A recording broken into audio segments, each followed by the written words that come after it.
بسم اللہ الرحمن الرحیم الحمد للہ رب العالمین والصلاة والسلام علی اشرف الانبیاء والمرسلین وعلی آلہ الطیبین الطاہرین المعصومین المظلومین اما بعد فقد قال اللہ سبحانہ وتعالی فی کتابہ المجید وفرقانہ الحمید وقولہ الحق وهو أصدق الصادقین اعوذ باللہ من الشیطان اللعین الرجیم وَإِذَا تُتْلَى عَلَيْهِمْ آيَاتُنَا بَيِّنَاتٍ قَالَ الَّذِينَ لَا يَرْجُونَ لِقَاءَنَا ائْتِ بِقُرْآنٍ غَيْرِ هَٰذَا أَوْ بَدِّلْهُ قُلْ مَا يَكُونُ لِي أَنْ أُبَدِّلَهُ مِنْ تِلْقَاءِ نَفْسِي إِنْ أَتَّبِعُ إِلَّا مَا يُوحَىٰ إِلَيَّ إِنِّي أَخَافُ إِنْ عَصَيْتُ رَبِّي عَذَابَ يَوْمٍ عَظِيمٍ صدق اللہ العلی العظیم۔ السلام علیکم ورحمۃ اللہ وبرکاتہ۔ اللہ تبارک و تعالیٰ کا شکر ہے کہ سورہ یونس کی آیت نمبر 15 کی تلاوت کا شرف میں نے حاصل کیا۔ اس کا ترجمہ یہ کہ مگر جب بھی انہیں ہماری صاف صاف باتیں سنائی جاتی ہیں تو وہ لوگ جو ہم سے ملنے کی کوئی امید ہی نہیں رکھتے کہتے ہیں کہ اس کے علاوہ کوئی اور قرآن لاؤ یا پھر اسی قرآن کو تبدیل کر دو۔ آپ صلی اللہ علیہ وسلم فرما دیجیے کہ مجھے یہ حق نہیں ہے کہ میں اسے از خود اپنی طرف سے بدل دوں، میں تو صرف وہی کی پیروی کرتا ہوں جو میری طرف بھیجی جاتی ہے، کیونکہ در حقیقت اگر میں اپنے پالنے والے مالک کے حکم کے خلاف کام کروں تو مجھے ایک بہت بڑے ہولناک و خوفناک دن کی سزا کا ڈر ہے۔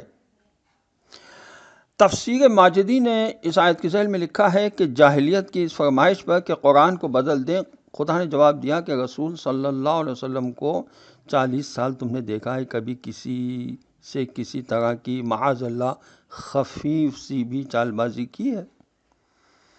کذب افتراء کا کوئی شائبہ تک نہیں پایا جاتا ان کی ذات میں۔ ایسا پاک صاف سچا گھر اور شریف انسان بھلا اتنی بڑی خیانت، افتراء اور جھوٹ باندھ سکتا ہے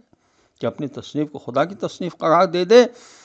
پھر تم اس انسان کے انداز کلام کو جانتے ہو۔ آج تو ہزاروں حدیثیں ہمارے سامنے ہیں مگر ان کا انداز و اسلوب قرآن سے قطعی مختلف اور جدا ہے۔ پھر یہ سوچنا عقل سے کس قدر بعید ہے کہ قرآن رسول صلی اللہ علیہ وسلم کی تصنیف ہے۔ موضوع القرآن میں اور تفسیر جلالین میں اس آیت کے ذیل میں لکھا ہے کہ 40 سال جس کی زبان پر قرآن جیسا یا قرآن سے ملتا جلتا کوئی ایک فقرہ بھی نہ آئے، پھر وہ ایک دم اس پیغام کو لے کر کھڑا ہو جائے، یہ اس بات کا واضح ثبوت ہے کہ یہ قرآن حضور صلی اللہ علیہ وسلم کے ذہن کی پیداوار نہیں بلکہ خدا کا پیغام ہے۔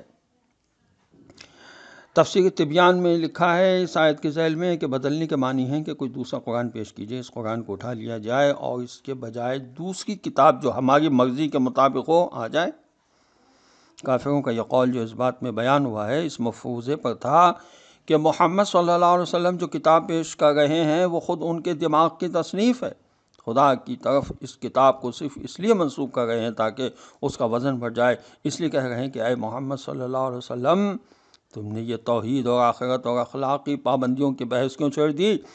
اس سے تو ہماری ساری عیاشیاں بدماشیاں ختم ہو جائیں گی۔ تم کوئی ایسی کتاب لاؤ جس سے ہماری دنیا بنے اور ہمیں خوب گل کھلانے کا موقع ملے، یا کم سے کم اس میں اتنی لچک تو ہو کہ ہم تم سے مصالحت کر سکیں، کچھ ہم تمہاری مان لیں اور کچھ تم ہماری مان لو، تمہاری خدا پرستی کے ساتھ ساتھ ہماری نفس پرستی اور دنیا پرستی کا کام بھی چلتا رہے، ہم جو چاہیں دنیا میں کرتے رہیں مگر آخرت میں ہماری نجات یقینی ہو جائے، ہمارے تعصبات، رسم و رواج، شخصی اور قومی اغراض بھی پوری ہوتی رہیں، بس ایسا کچھ ہو جائے کہ دین کے کچھ برائے نام مطالبات پر آپ راضی ہو جائیں، اس طرح ہم خدا کا حق ادا کر دیں اور پھر ہمیں آزادی مل جائے کہ جس طرح چاہیں اپنی دنیا چلائیں، جہاں سے جس طرح چاہیں کمائیں اور جس طرح چاہیں خرچ کریں، مگر تم تو بڑا غضب کر رہے ہو کہ ہماری پوری کی پوری زندگی کے سارے معاملات کو توحید اور آخرت کے عقیدے اور شریعت کے ضابطوں میں کس دینا چاہتے ہو، ایسا ہرگز نہیں ہو سکتا۔ آخر میں تفہیم القرآن میں لکھا ہے کہ اس مطالبے کے جواب رسول صلی اللہ علیہ وسلم کی زبانی دیا گیا کہ میں کیا کروں، میں اس کتاب قرآن کا مصنف تھوڑی ہوں، یہ تو خدا کی وحی ہے جس میں اپنی طرف سے بال برابر بھی کوئی تبدیلی، اضافہ یا کمی نہیں کر سکتا۔ اس قسم کی مصالحت کا کوئی امکان ہی نہیں۔ قبول کرنا ہے تو پورے دین اور پوری کتاب کو جوں کا توں قبول کرو، ورنہ پورے کو رد کر دو۔ وآخر دعوانا الحمدللہ رب العالمین، والسلام علیکم ورحمۃ اللہ وبرکاتہ۔